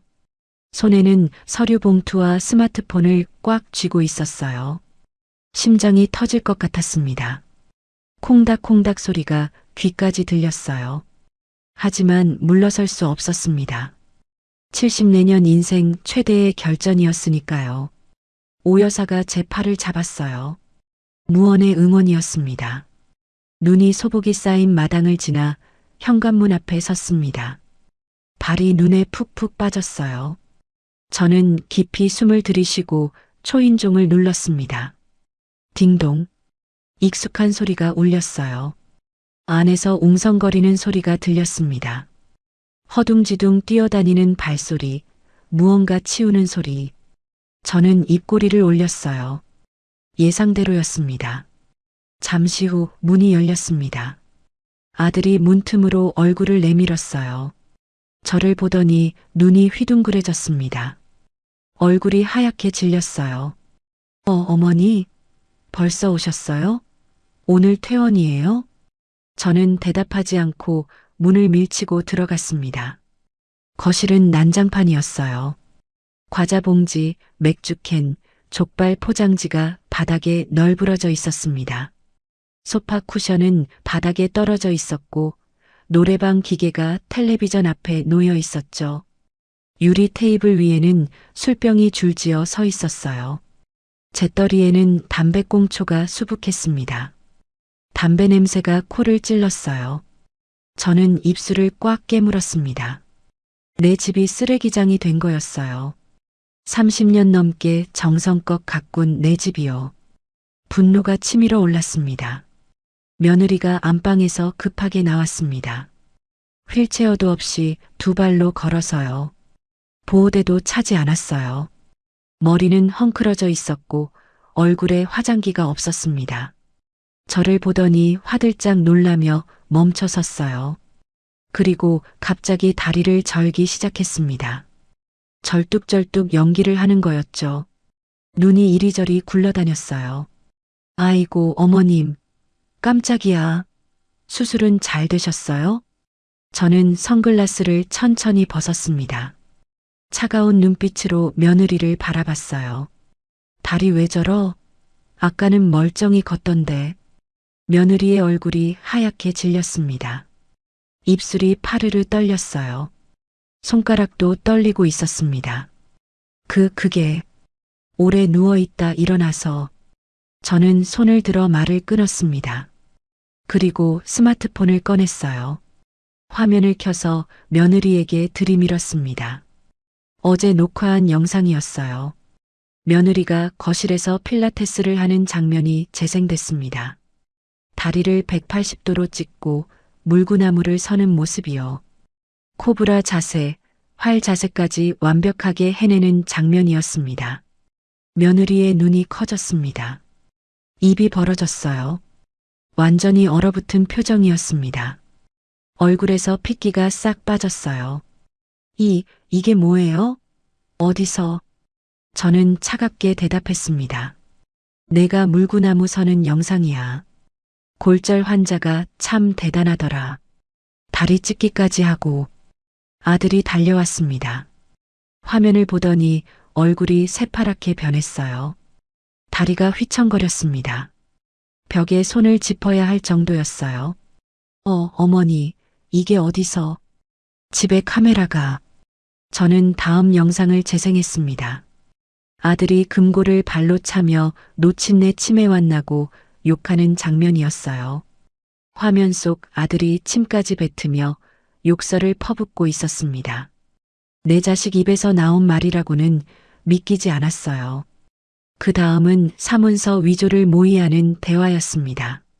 인감 찾아서 위임장 만들자. 동사무소 직원 얼버무리면 된다. 노인네 서명 위조하는 거 어렵지도 않다는 내용이 또렷하게 들렸습니다. 거실이 얼음장처럼 차가워졌습니다.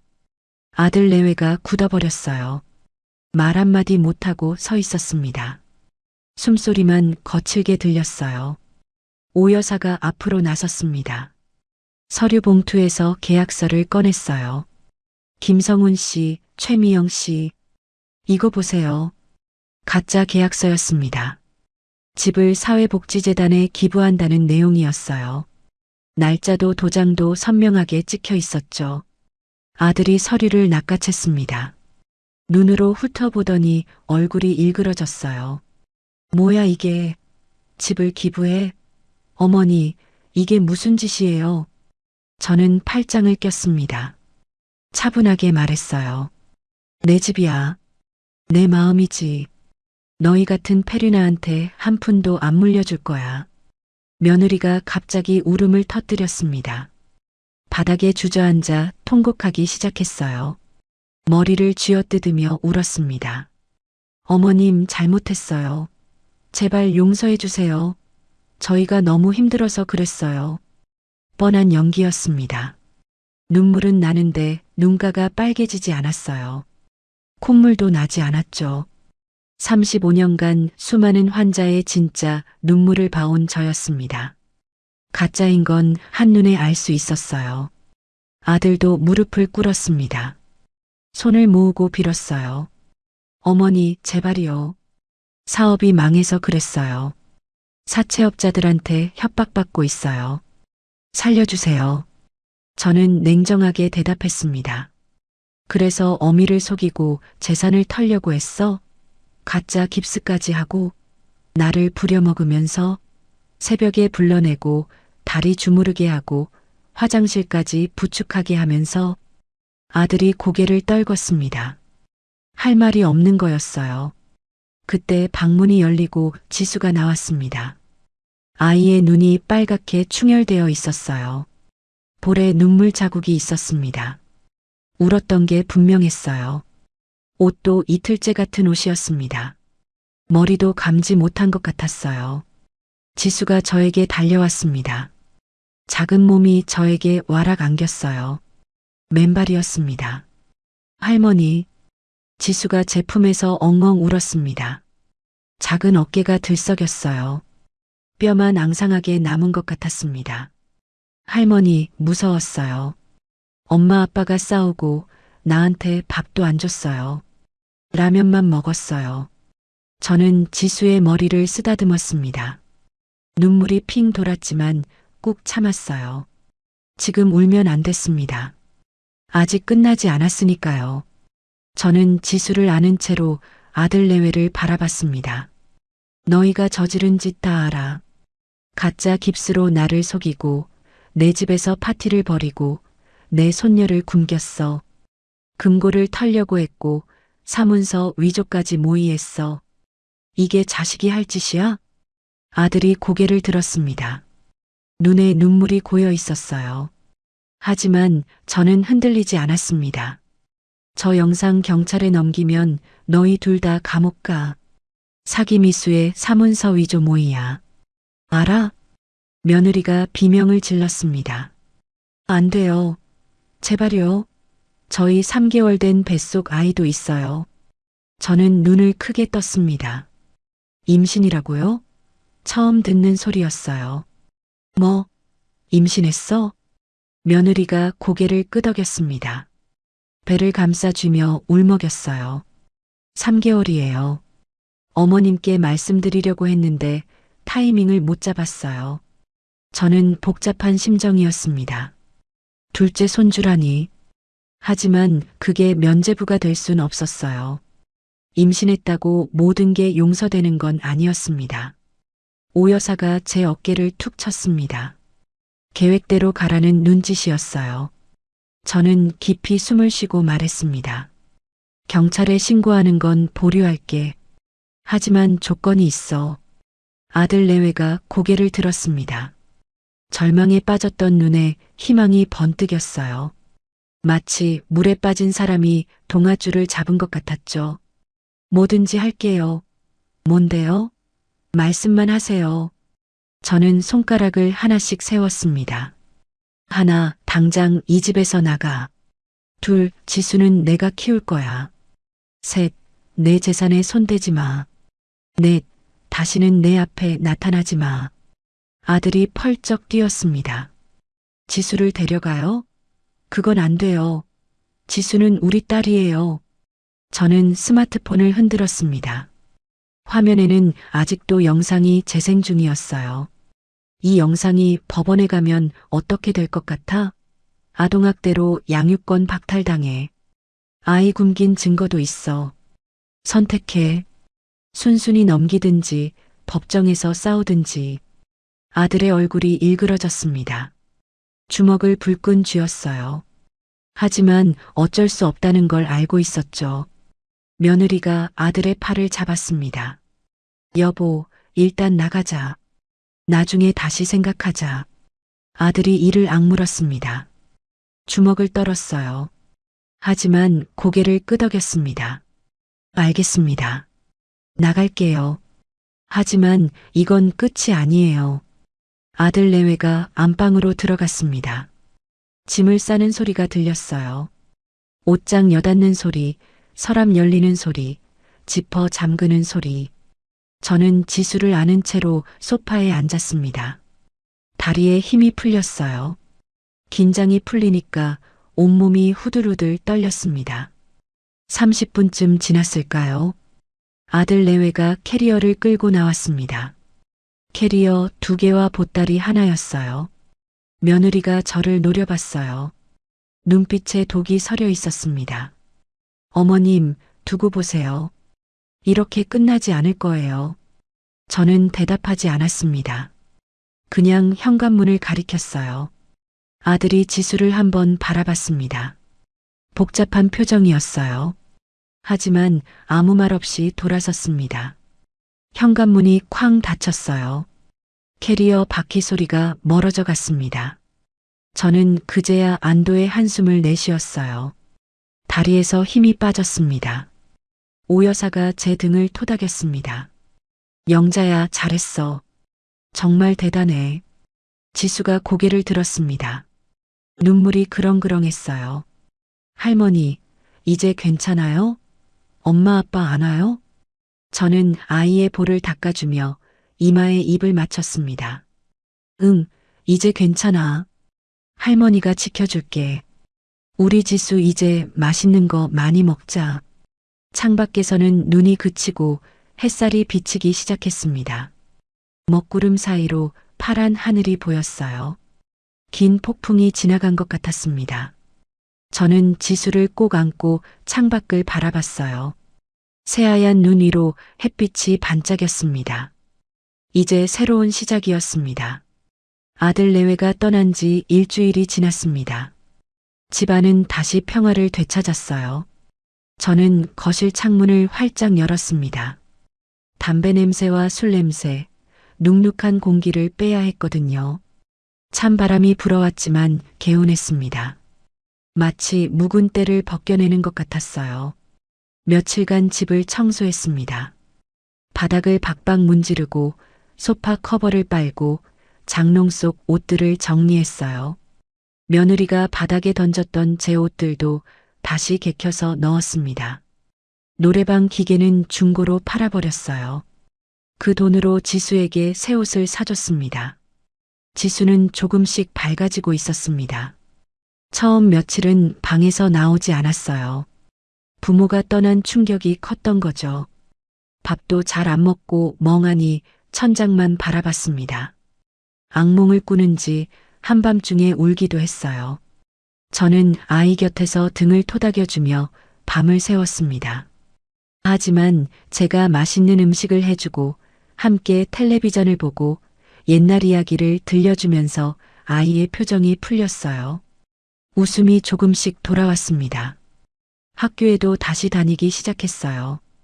그날 저녁 저는 지수와 함께 식탁에 앉았어요. 아이가 좋아하는 돈가스를 튀겼습니다. 바삭바삭한 튀김 소리가 집안에 울려 퍼졌죠. 노릇노릇하게 튀겨진 돈가스에서 고소한 냄새가 났어요. 지수가 눈을 반짝이며 말했습니다. 할머니, 돈가스 진짜 맛있어요.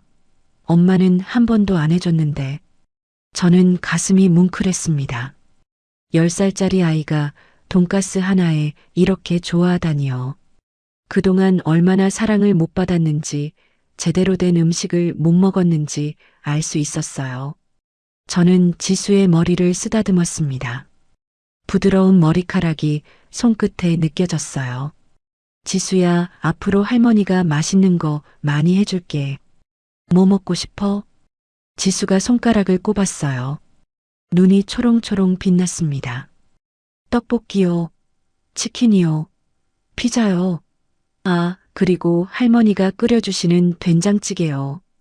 저는 웃음이 났습니다. 아이다운 모습이 돌아온 거였어요. 그날 밤 지수는 제 방에서 함께 잤습니다. 아이가 제 팔을 베개 삼아 새근새근 잠들었어요. 작은 숨소리가 규칙적으로 들렸습니다. 따뜻한 체온이 전해졌어요. 저는 천장을 바라보며 생각했죠. 이 아이를 지켜야 해. 무슨 일이 있어도. 열흘쯤 지났을 때였습니다. 우편함에 두꺼운 봉투가 들어 있었어요. 재개발 보상 관련 서류였습니다. 저는 돋보기 2개를 겹쳐 쓰고 서류를 읽어봤어요. 보상금은 18억 원이었습니다. 예상보다 조금 적었지만 충분했어요. 저는 서류를 가슴에 꼭 안았습니다. 남편과 함께 일군 이 집이 드디어 결실을 맺는 거였어요. 오 여사가 찾아왔습니다. 따뜻한 커피를 내려 마시며 이야기를 나눴어요. 창밖으로 눈 녹은 물이 졸졸 흘러가는 게 보였습니다. 영자야, 보상금 어떻게 할 거야? 계획 있어?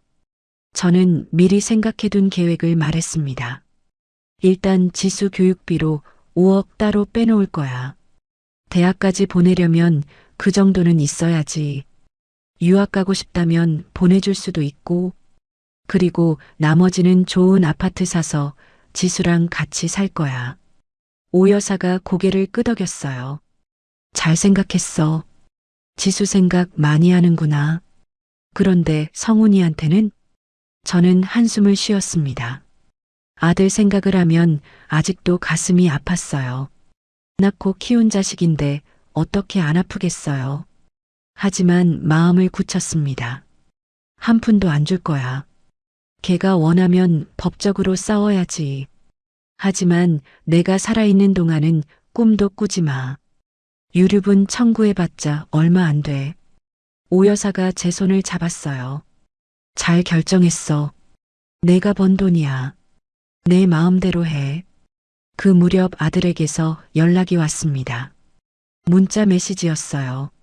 화면에 뜬 글자를 보고 저는 한숨을 내쉬었습니다. 어머니, 잘못했습니다. 용서해 주세요. 미영이가 애 낳으면 한 번만 봐주세요. 제발이요. 저는 답장을 보내지 않았습니다. 아직은 용서할 준비가 안 됐어요. 배신의 기억이 너무 생생했습니다. 시간이 더 필요했어요. 3주가 지났습니다. 눈이 녹고 봄 기운이 돌기 시작했어요. 얼었던 땅이 풀리고 새싹이 돋아났습니다. 저는 지수를 데리고 동네 공원으로 산책을 나갔어요. 양지 바른 언덕에 진달래가 피어 있었습니다. 분홍색 꽃잎이 햇살을 받아 반짝거렸어요.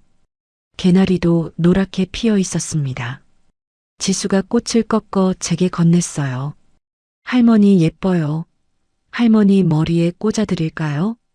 저는 허리를 숙여 아이가 머리에 꽃을 꽂게 해주었습니다. 지수가 깔깔 웃었어요. 맑은 웃음소리가 봄바람처럼 따뜻하게 느껴졌습니다. 할머니 꽃할머니 됐어요. 사진 찍어요. 지수가 스마트폰을 꺼냈어요. 제가 사준 거였습니다. 두 사람이 얼굴을 맞대고 사진을 찍었어요. 화면에 우리 둘의 얼굴이 나왔습니다. 주름진 할머니와 앳된 손녀. 하지만 둘 다 환하게 웃고 있었어요. 오랜만에 보는 행복한 표정이었습니다. 한 달이 지났습니다. 저는 법무사를 찾아가 유언장을 새로 썼어요. 모든 재산을 지수에게 물려준다는 내용이었습니다. 아들에게는 단 한 푼도 남기지 않았어요. 법무사가 안경 너머로 저를 바라보며 물었습니다. 정말 괜찮으시겠어요? 아드님이 이 일을 제기할 수도 있습니다. 저는 단호하게 대답했습니다. 괜찮아요. 제 뜻이에요. 아들한테는 기회를 줬는데 스스로 버렸어요. 유언장에 도장을 꾹 찍었습니다. 손끝에 힘이 들어갔어요. 빨간 인주가 선명하게 찍혔습니다. 이제 더 이상 흔들리지 않을 거였어요. 6월이 되었습니다. 재개발 보상금이 통장에 들어왔어요. 숫자를 확인하고 가슴이 벅찼습니다. 저는 그 돈으로 새 아파트를 계약했어요. 지하철역에서 걸어서 5분 거리의 깨끗한 신축 아파트였습니다.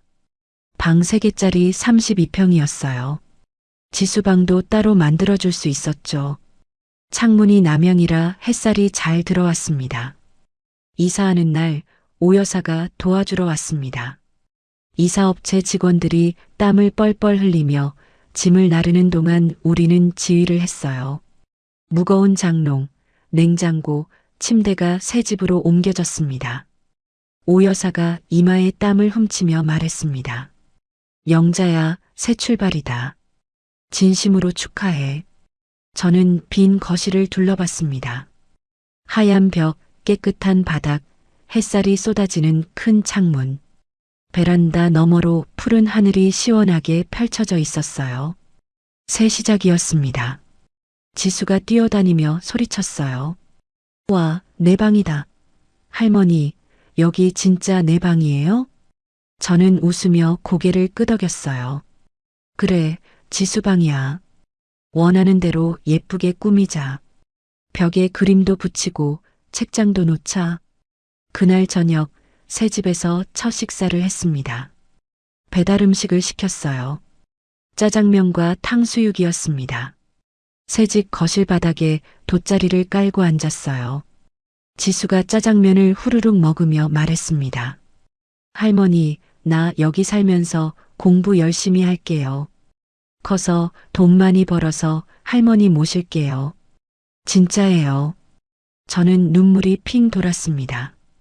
고개를 돌려 눈물을 훔쳤어요. 이 아이가 있어서 다행이라고 생각했습니다. 70내년 인생에서 가장 감사한 순간이었어요. 8월 어느 날이었습니다. 아들에게서 다시 연락이 왔어요. 이번에는 전화였습니다. 저는 한참을 망설이다가 받았어요. 어머니, 아들의 목소리가 갈라져 있었습니다. 울먹이는 것 같았어요. 미영이가 아들을 낳았어요. 건강해요. 어머니 손주예요. 저는 가슴이 콩닥거렸습니다. 둘째 손주라니. 하지만 냉정하게 물었어요. 그래서 한 번만 봐주시면 안 될까요? 제발이요. 엄마 없이 크면 안 되잖아요. 저는 깊이 한숨을 쉬었습니다. 창밖을 바라봤어요. 여름 햇살이 눈부시게 빛나고 있었습니다. 매미 소리가 요란했어요. 생각해 볼게. 전화를 끊고 저는 오랫동안 창밖을 바라봤습니다. 용서할 수 있을까요? 아직은 모르겠어요. 하지만 언젠가는 가능할지도 모르겠습니다. 시간이 약이라고 하니까요.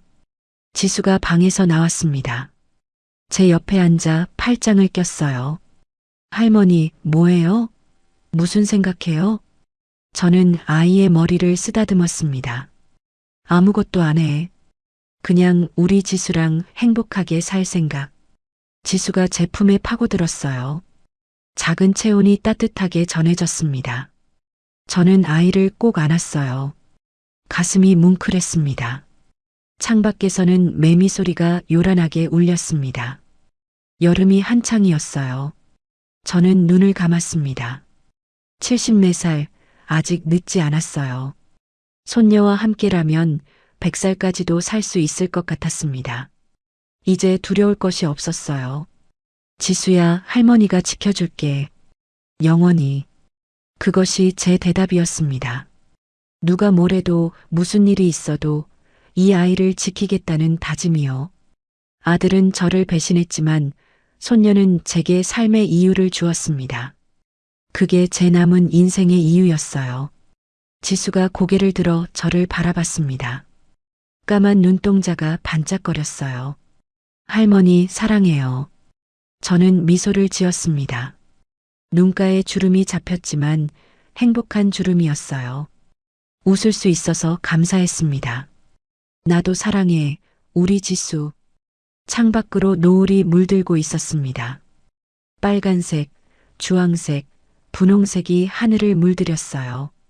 아름다운 저녁이었습니다. 저는 지수의 손을 잡고 베란다로 나갔어요. 두 사람이 나란히 서서 노을을 바라봤습니다. 새로운 시작이었어요. 아픔은 있었지만 그만큼 더 단단해졌습니다. 앞으로 어떤 일이 생겨도 이겨낼 수 있을 것 같았어요. 지수가 있으니까요. 저는 손녀의 손을 꼭 잡았습니다. 작지만 따뜻한 손이었어요. 이 손을 놓지 않을 거였습니다. 끝까지요. 평생요. 오늘의 사연 어떠셨나요? 사연이 마음에 닿았다면 더 좋은 사연으로 찾아뵐 수 있도록 구독과 좋아요를 눌러주세요. 그리고 사연의 주인공을 위한 따뜻한 말씀도 댓글로 부탁드립니다. 여러분의 오늘을 응원합니다. 인생 소풍이었습니다.